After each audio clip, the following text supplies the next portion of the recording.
A brave woman attacked nearly a year ago wants to share her story with you. Her alleged attacker is out of jail, and she's looking for answers.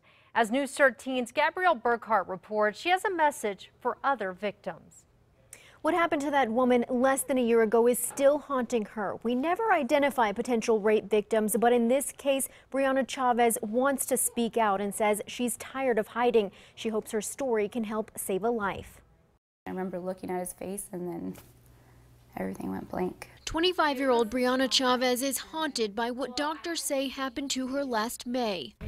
She reconnected with a high school friend on Facebook, Joseph Apodaca.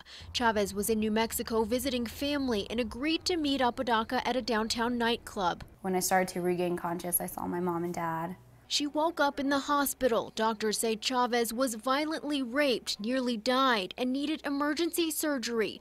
Rape victims are rarely identified, but Chavez says she wants to tell her story. The DA's office has dropped the charges against her alleged rapist for now. This isn't right.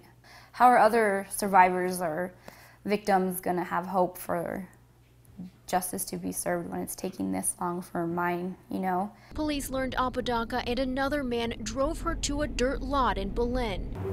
The suspect's friend told police they called Chavez's dad from her cell phone, told him where to find his daughter, then left her here bleeding and unconscious. What I found was something no father ever wants to find. He called 911. I knew she was alive because I could see her stomach move, but she was just totally unconscious, like she'd been drugged.